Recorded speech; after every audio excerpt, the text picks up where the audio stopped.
My God, if you have told yourself the truth, now you have all the material. Now you have to practice. Basic. Practice it until your back is breaking. The strategies and tips that you can never think of. Are you preparing for your CELPIP reading test and you've been stuck? Don't worry, I got you covered. In this video, I'll be breaking down tips and strategies that would help you excel in your CELPIP test and make you feel confident on the exam day. Let's jump right into the video. Hi everyone, welcome to my channel. My name is Isioma, the Nigerian who lives in Canada. Yes, in this video we'll be talking about reading tests and the different strategies that I implemented that helped me jump from a band 7 to a band 9. Okay, if this is what you're interested in, let's move on into it, please. First things first, you need to tell yourself the truth. Yes, I cannot overemphasize on this because this is what I struggled with. I didn't tell myself the truth. That's why I kept on failing it, or I failed it the very first day of my exam, right? So tell yourself the truth and know your strength, know your weakness, know the problem areas that you have in each sections of the reading test. That way you can map out where you need to pay more attention, or you have a clearer definition of where to focus on. Not that you're just focusing on all sections that you already know, and the other ones which you don't know, you are running away from them because you're failing them, basically. So now you know, you have to tell yourself that yes, this is the area where I need to work on. Okay, so are we here? Tell yourself the truth. Okay, so after telling yourself the truth, the next thing is to get your resources and materials that will help you implement all these strategies. Okay, not implement, but basically giving you more strategies apart from the one I'm giving you now, based off of what I experienced and what I was able to do. I'm going to be giving you the different materials and resources that I used while preparing for the exam. Okay, the first resource is CELPIP website. Yes, I told you, it's not outside the CELPIP website, it's in CELPIP website. There are a lot of resources that are there. I'm not so sure if everybody knows, but yes, they have a lot of resources to cater to different sections of the CELPIP test. So from reading to listening to writing to speaking, it's all in there, where they break down different strategies on how to apply and also how to apply them, what the examiners are looking out for. And that would mostly be for the speaking and the writing, but yes, they broke down the different tips and strategies that you can apply, okay, in the CELPIP exam. So go to their website. I'm going to put their link somewhere here so you can actually go through all the resources on there. Okay, especially that for the reading, because that's what we're talking about today. So once you have that resource first, that's the first resource that you should be using. The next thing is YouTube page. Yes, they have a YouTube page, and in that YouTube page they break down the different question types.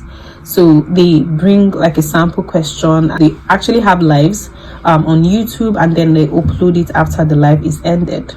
Okay, so you can actually be on that live if you want to. Basically, I think you just have to sign into your CELPIP website and then opt for the notification when they have webinars or live on YouTube. Okay, for the webinars, yes, you have to sign in and register for it on the website. I think we all know how to do registering for the webinars. So once you do that, you get alerts and notifications regarding webinars to cater to maybe reading, the different tips and tricks you can apply, what to do when you're doing a reading test and all that stuff. They do those webinars and they're going to answer all the questions live. So it's just more or less like a Zoom meeting, yeah, and you ask questions with any kind of instructor that is organizing it, basically. So yes, that is for the resources for CELPIP. And then there is another YouTube page that also helped me a whole lot, which is HZAD Education. It's here. Go to his page, my dear. He has all the strategies and tips that you can ever think of. It's all in his page. So apart from the CELPIP test YouTube page, which also they give gems, they give a lot of strategies that are very helpful. This guy also gives a lot of strategy. My God, a lot of strategies that I could not even imagine that it was going to be useful, because it helped me. And he also, I think if you also sign into his website, it has a whole thing going on for CELPIP, so you can always sign into it, and he will give you packages. I think there are different packages with sample questions and answers. You can use that as a yardstick to practice. Okay, so that also moves us to the next thing, which is practice. So now you have told yourself the truth. Now you have all the materials and all the resources that you need to practice. You now have to practice, basically. So you have to practice as much as I'm saying it. That's how you should be practicing. Practice it until your back is breaking. Like your back is already telling you, my sister, what are we doing here? Yes, get obsessed with it. That's the word. Yes, get obsessed with you passing the exam to the point where you are doing it every single time. If you need to actually get a schedule for it, please get a schedule for when to do the practicing. If you're working on a 9 to 5, because I have friends who they have 9 to 5, they have kids, they are married, or they are schooling at the same time trying to do the exam, you carve out a time for practicing the test questions, the sample questions. They have practice questions as well in the CELPIP website, or on the CELPIP website, where you can actually practice enough questions. And also I think you need to pay for different packages that they have. So once you're done practicing and you have a time, I'm going to suggest maybe if you are doing a 9 to 5, you probably do your practicing on a Saturday and a Sunday. If you have the energy and time after work, you can do maybe 1 hour after work. It also depends on your capability. If your brain can still take more things after work, you can then do after work maybe 1 hour or 2. If not, you take your weekends off to do practicing as well. Give us a time frame of maybe 1 hour, 3 hours, depending on you. Okay, so yeah, that's it for getting to practice. So map out a schedule for yourself and work on that. Be diligent enough to work with that. Okay, and that's the only way you can actually get perfect in like getting used to the kind of questions that they have. Okay, so after you've practiced, you're practicing, you then start getting familiarized with the test format. And what does that mean? When you get familiarized with something, it becomes easy for you. It comes out flexibly. You don't need to struggle to, answer the questions. You don't, like, even if you're struggling not struggling, but even if you're trying to answer the questions, it's easier than if you are not prepared. Okay, you're not fully equipped for the exam. But if you've practiced, you're confident. There's this aura when you practice something and you're going for the exam. You get to, be confident. You answer with, more finesse. With that being said, you practice, and you're now familiar with the question types.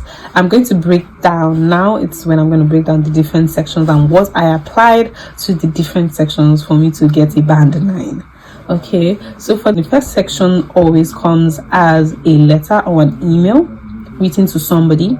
Okay, what I usually do once I see the question is I glance through the very first line to know what kind of email or letter it is. So I glance through it and I see, okay, this is a letter of apology, this is a letter of invitation, this is a letter. Once I have that idea, I can now go straight to the question. Okay, so did you see what I did there? I moved from the top, which is the introduction, or just to know, or if you want, you can actually read the first paragraph and then the last paragraph to know the beginning and the ending note of the letter. Glance through, do not read committedly. Please, there is no time for that. Once you do that, you go straight, you run to the question. So once you run to the question, you can then start tailoring those questions to the text, which is the email. That's how I did it, and I was able to match the answers. For the email, for the first section, most likely the answers are direct, but don't think everything is direct. There are some that are actually tricky. You have to actually read it carefully and then align it with the question, right? Because they give different options, so they can be tricky. So you have to open your eyes and be sure that is what they're saying in that context, or whatever context the email is about. Okay, it can be tricky, so be careful. In that way, once you are going through it, it's easier. That's what I have to say for first section. So first of all, read the first and the last paragraph and then go straight to the question. No time to start to read. Don't go through all of them. If you go through all of them, your time is going to be gone. So remember, we're working at the time when we're doing this. Time is a big factor when it comes to CELPIP test, because it's also a CBT exam. Okay, so once you are done with the first section, I think that's explanatory enough, right? You align it with the question and answers. Make sure to read carefully so that the idea is not construed. The ideas will be made tricky enough so that you mix it up somewhere. Okay, so carefully read the question so that you make sure that it's what it is in the paragraph. Okay, so you skim through to get your answers. That is for section 1. So section 2 is mostly a diagram. So you have maybe 2, 3, 4 diagrams or pictures or images put in place, and you probably have to compare the different images that were put in that question. Okay, so what I usually do for that kind of question is to look at the question, the images I mean. So I have to carefully look at the images in there, look at all the things all the details in it. Once I'm clear and I see what kind of image this is about, if it's about a plane ticket, different kind of plane ticket, or I did look at the different points that they give. Very fast, you have to be very fast when glancing, like a thief. To glance quickly on the image and then you go straight to the question. So unlike the other one, the first section, which you have to just go through the first and the end to answer the question, this section, the second section, you have to actually look at the image to be able to answer the question in section 2. So once I'm done looking at the image, and then that's when I cross-check with the questions and choose my correct answer. Another thing that you would see in the images, they can be tricky in their questions as well in the images. So pay attention to as tiny as any detail is on there. The answer might be there, will help you. So look at everything, pay attention to all details. That's what helped me actually. So once you are done, make sure to cross-check it too. That's another thing. Make sure to cross-check your answers to be sure that you answered everything. Sometimes I think I ticked it, but actually I didn't tick it, and that one is gone. So cross-check that you're answering everything correctly and it aligns with what is on the image. Okay, now to the third section is more of aligning the paragraph to the questions. Okay, so you're going to look at this one. You have to look at the paragraph in this one. I don't even know how to explain it, but you have to look at both at the same time when you're answering it. So in my opinion, what I was able to do in that section 3 is to look at the question first. Okay, when I looked at the question first, I then prepare my mind of this is what I have to look out for in each paragraph. So I went to each paragraph and then I was cross-checking and seeing what each paragraph is about. So I didn't answer yet, so I looked at the questions first in the section 3, and then I moved to the paragraph and glanced through, scan through and see, okay, in paragraph 1, I mean, it's about introduction to lions. What's the history of lions? The next section is how they reproduce, and that's the next paragraph. So you give each paragraph a title. That way you have an idea of what each question supposed to mean. So for example, if the first section or the first paragraph is talking about the history of lions, most likely the question should be things about the history, right? So make sure that information in that question is the same idea on the paragraph. There's a way they can make it opposite. So you have A, B, C, D and E. Paragraph E means that information is not there's no information of that question in the paragraph. That's when you give the answer E. So what I usually do is if there's a question that I can't find it in the paragraph, mind you, might be in the paragraph, but if there is a section in the paragraph that I cannot find, I leave it and move to the next question. Okay, so that I don't waste time thinking about where's this thing in the paragraph. I just move to the next one because I don't have enough time to start searching all over. So I take my time, move to the next one. Once I'm done with all the questions, maybe it's remaining like only 2 which I cannot find in the paragraph, I check again, try to see if I can find it. If I'm able to find it, good. If I'm not, and then I put it as an E. That's how I'm able to do that section 3. I hope you're still with me. Okay, so for the section 4, which was a very tough one for me, I don't know what to say about section 4. I just think you should be very open-minded, okay, and try to understand where the article is from. The idea of the article. Okay, so if it's an argument between Mrs. James and Mr. Desmond, let's say, Mr. Desmond, you would know by things like similarly or however, or in other words, all those what defines the different forms of argument. So it lets you know who is against and who is for the idea of the article. Okay, so if you can clarify that, pay attention to each paragraph and see who is arguing, because that's what you mostly see in section 4. Section 4, you're going to see more of different people giving their ideas, so you can note Mr. James said XYZ, Mrs. Desmond said this one XYZ. So because you're going to need that in the question area, was this person supporting this, who was saying the other. That's the best way I can explain section 4 to you right now.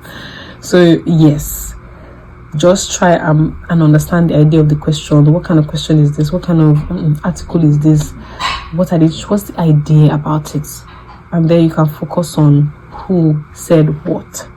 Okay, I think that way you can know how to position or answer the questions. Okay, for section 4. If anybody knows any other tip for section 4, please drop it in the comment section so that you can help another person, because I don't know how to explain it better to people when it comes to section 4. Section 4 is just like it's a chance that the conversation is something you understand and then you can answer it properly.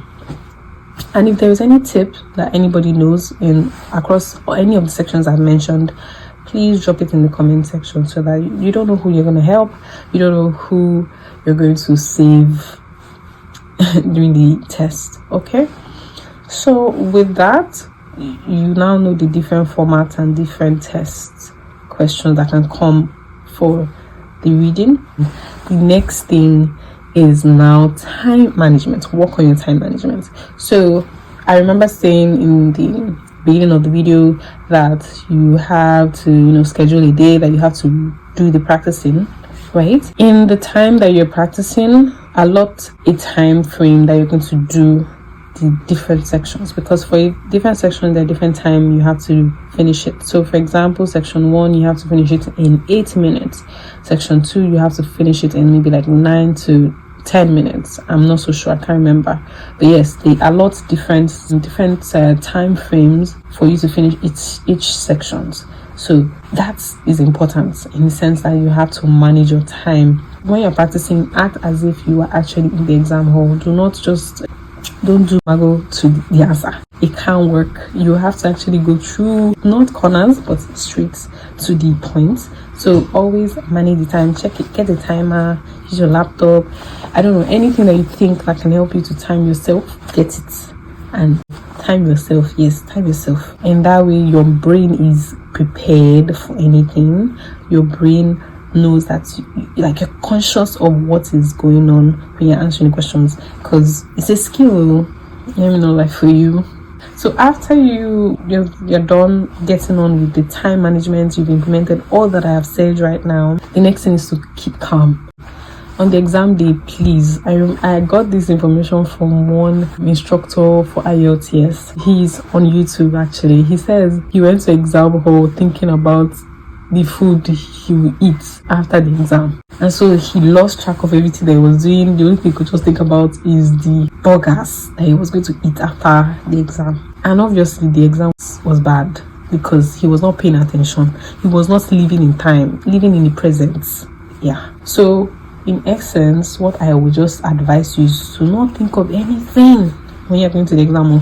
Remove every worry in your heart when you're going to the exam. Forget everything that you want to do before and after the exam.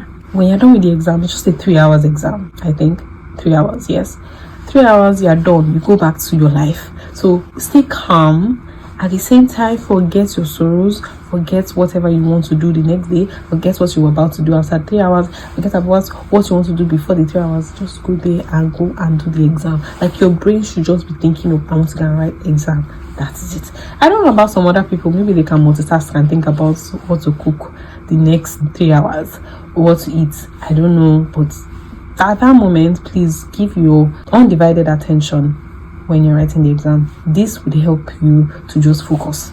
That's what happened. My mind was just there, like, I want to do this now and just go.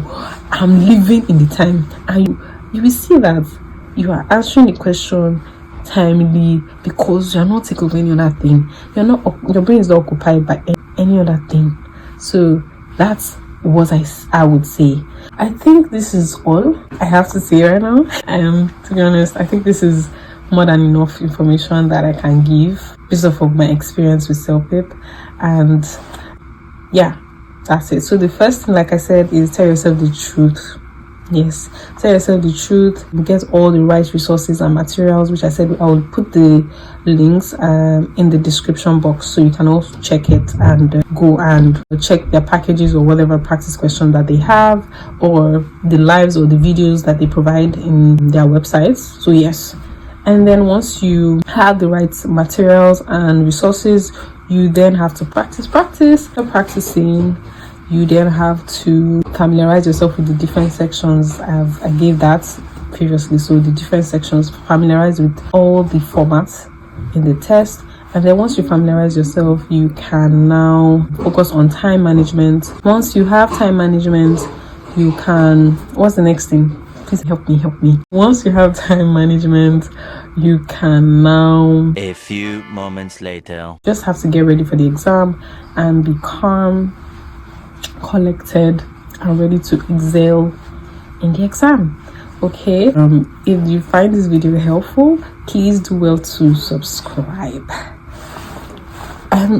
I want to see that you guys are just viewing and not subscribing. So subscribe, like, comment if you think that you need more insights on this, or you have any questions, or you think I should, or you have any video ideas, please drop it in the comment section and I will be happy to work on them. Okay, thank you so much for watching. See you on the next one. Bye.